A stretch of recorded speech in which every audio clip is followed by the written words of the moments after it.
Assalamu alaikum all viewers, welcome to my channel MCQs for you. Hopefully you all will be fine. So दोस्तों आज हम एक नया paper शुरू करेंगे ऑफ ड्राइंग मास्टर डीएम का जो पेपर ईटा वालों ने कंडक्ट किया है फॉर केपी एजुकेशन डिपार्टमेंट में, उसकी एमसीक्यूज़ आपके साथ शेयर करते हैं क्योंकि अब तक पेपर फुल था नहीं, तो अभी फुल पेपर अवेलेबल है। तो शुरू करते हैं क्वेश्चन नंबर फर्स्ट से। आप देखते जाएँ क्वेश्चन नंबर फर्स्ट में जो पूछ रहे हैं, polygon is a shape bounded by more than two lines। polygon अक्सर जो है ये तो हो सकता है कि 3 या 4 लाइनों से बाउंडेड हो, लेकिन यहाँ पे ऑप्शन में 3 या 4 का जिक्र नहीं, तो इसलिए हम ऑप्शन डी को करेक्ट कर सकते हैं। More than 2 lines, polygon more than 2 line से बाउंडेड होता है, सो यहाँ पे करेक्ट ऑप्शन ऑप्शन डी हो जाएगा। क्वेश्चन नंबर सेकंड को देखें। Dash is a printing technique you can be used on almost any surface. The purpose of printing technique is to cover the surface with repetition of the same line। जब आप repetition of same line से cover कर रहे होते हैं किसी भी surface को, इस process को हम stencil कहते हैं। Such a printing technique is known as stencil। Option A here is a correct option, option A correct हो जाएगा। क्वेश्चन नंबर 3 को देख लिए। Positive space is describe is the areas. Positive space को हम ड्राइंग में डिस्क्राइब करते हैं किस चीज़ से, किस डिफिनीशन से। ऑप्शन बी को देखिए, in a work of art that are the object. Option B इसका करेक्ट ऑप्शन हो जाएगा। आगे देखिए क्वेश्चन नंबर 4 को। In any still life you should start to draw object as they are transparent with visible lines of construction। Option D here is a correct option। Question number 5 को देखिए। a response to any kind of artwork is called, a response to any kind work of art is called, here option C is the correct option। जब भी कोई artist art exhibit कर देता है, display कर लेता है, उस पर जो कमेंट्स आ जाते हैं व्यूअर्स के या जो उनकी तरफ से अल्फाज होते हैं, this is known as art communication. Question number 6 को देखिए। The lines which can never be intersect with each other, ये आपको पता होगा, इसको हम पैरेलल लाइंस कहते हैं। Option be here is a correct option है। क्वेश्चन नंबर 7 को देखिए। मैथमेटिक्स का क्वेश्चन। अ स्क्वायर मैट्रिक्स वो मैट्रिक्स होते हैं जिसमें number of rose and columns equal होते हैं ईच अदर, एंड एक शर्त उसका ये भी है, in which all the elements laying on the main diagonal of the matrix are equal. Main diagonal पे जो एलिमेंट्स होते हैं वो इक्वल होते हैं। The remaining elements of main diagonal are zero, जबकि तमाम के तमाम ज़ीरो होते हैं।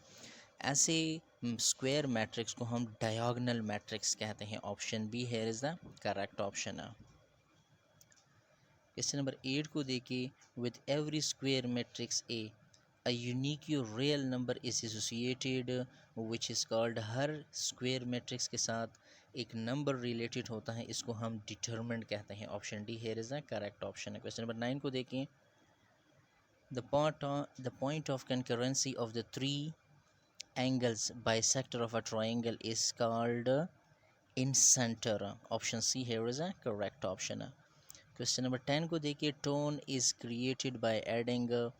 टोन जो है वो हमारे साथ हासिल होता है जब हम ब्लैक और वाइट को आपस में कंबाइन करते हैं, लेकिन यहाँ पे ब्लैक और वाइट दोनों अलग अलग ऑप्शन में है। तो आपको मालूम होना चाहिए कि जब ब्लैक और वाइट आपस में मिलते तो इससे ग्रे बनता है। सो ग्रे एक ही ऑप्शन में मौजूद है, सो यहाँ पे correct option option D grey हो जाएगा। Tone is created by adding grey to a colour. Option D here is a correct option है। अच्छा जी, क्वेश्चन नंबर 11 को देख लिए। We use a lot of water in water colour painting. हमारे साथ ड्राइंग में वाटर कूलर पेंटिंग, हम 3 डिफरेंट टाइप्स के वाटर कूलर पेंटिंग हम यूज़ करते हैं। Which cases the paper in buckle, this can be spoiled by the painting as well as all the paint will flow down to deep areas। In order to deal with this problem, we must dash the water cooler sheet before painting on। So we must क्या करना है, हमने sketch भी करना है, iron भी करना है, ड्राई भी करना है, खुश करना है, ताकि मज़ीद फ्लो ना हो और ड्राइंग बेकार ना हो जाए। So all of these techniques can be used. Option D here is a correct option है। क्वेश्चन नंबर 12 को देखिए। They shows only image of object to wet on dry. जब हम वेटिंग टेक्निक यूज़ कर रहे होते हैं ड्राई पेपर पे, तो ये हम ऑब्जेक्ट ड्रॉ के लिए यूज़ करते हैं। Wet on dry, option A here is the correct option. आगे देखें क्वेश्चन नंबर 13 को देखिए। क्वेश्चन नंबर 13 में जो पूछ रहे, portfolio is a kind of folder which in which artist, portfolio एक फ़ोल्डर होता है जिसमें आर्टिस्ट स्पेशली इसको यूज़ करते हैं। उसमें क्या होता है, स्टोर दियर अनफ्रेम्ड ड्राइंग, जो ड्राइंग उन्होंने बनाई होती है वो अनफ्रेम्ड होती है, उसके सफ़ात उसमें लगे हुए होते हैं। So it is a kind of folder, option be here is a correct option. 14 को देखिए, dish is a clear liquid made with resins or season, it is usually sprayed kazan, it is usually sprayed onto a dry media artwork to। अच्छा जी, dry media art को पे जो हम spray करते हैं उसके बारे में, उसके मतलब ये पूछ रहे हैं सरफेस पे, उसको हम फिक्सेटिव स्प्रे कहते हैं। ऑप्शन ए इसका करेक्ट ऑप्शन हो जाएगा। क्वेश्चन 15 को देखिए, relief is a sculptural technique you, relief sculptural technique you है, ये क्वेश्चन रिपीटेड है। ईटा ने पिछले साल डीएम के पेपर में भी ये क्वेश्चन उठाया था। क्वेश्चन नंबर 16 को देखिए, ये भी रिपीटेड है। Drawing without geometrical tool is called free hand drawing, option B is a correct option है। 17 को देखिए, balance in art means visual balance, option C इसका करेक्ट ऑप्शन हो जाएगा। 18 देखिए, dish is a concept of visual stability, balance is the concept of visual stability, ये question भी repeated है, 18वां नंबर। 19 को देखिए, स्केच बुक, ये भी रिपीटेड है। Sketch book is use to keep records, option D इसका करेक्ट ऑप्शन हो जाएगा। क्वेश्चन नंबर 20 को देखिए, ए बी सी इन्होंने ली है और एक तरतीब के साथ A plus bracket B plus C is equal to A plus B bracket plus C, ये एसोसिएटिव प्रॉपर्टी, इसको मैथमेटिक्स में एसोसिएटिव प्रॉपर्टी कहते हैं, ऑप्शन बी इसका करेक्ट हो जाएगा। क्वेश्चन नंबर 21 को देखिए, 21 में जो पूछ रहे हैं, writing in algebraic expression is the product of two और more algebraic expression is called factorization, ये फैक्टराइजेशन चैप्टर आपने मैथमेटिक्स में पढ़ा होगा, ये उसकी डिफिनीशन में भी आता है, ऑप्शन ए इसका करेक्ट ऑप्शन हो जाएगा। क्वेश्चन नंबर 22 को देखिए, मैथमेटिकल क्वेश्चन है। सो फैक्ट्री 600 कार्टन वो बना रहे हैं 9 दिन में, जब उन्होंने 20 मशीन्स लगाए हुए हैं। How many carton will be made in 12 days, days भी उन्होंने बढ़ाए हैं जबकि मशीन 2 कम कर दिए हैं।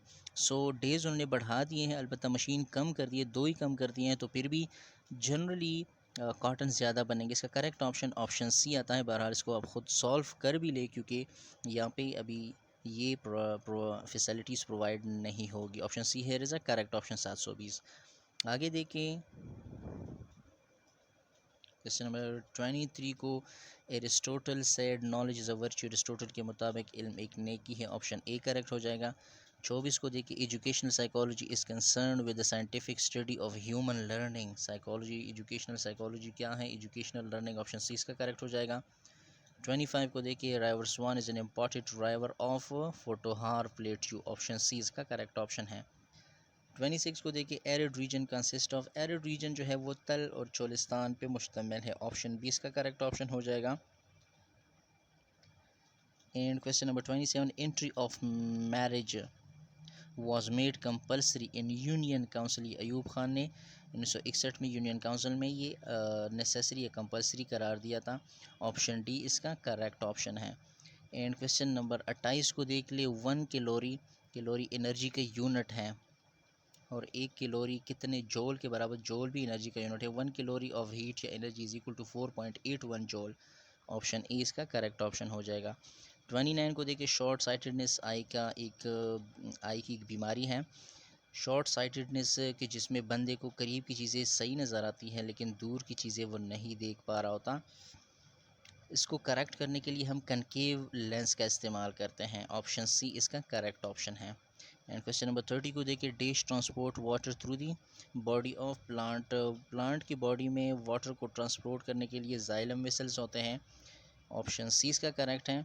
एंड क्वेश्चन नंबर 31 को देखिए, those plant which are dash pollinated bear briefly coloured flower, colour flowered अक्सर उन प्लांट्स के होते हैं जो इंसेक्ट्स पॉलिनेटर हो, जिनको इंसेक्ट्स पॉलिनेट करते हैं, क्योंकि इंसेक्ट्स को ये अट्रैक्ट करते हैं, ऑप्शन सी करेक्ट हो जाएगा।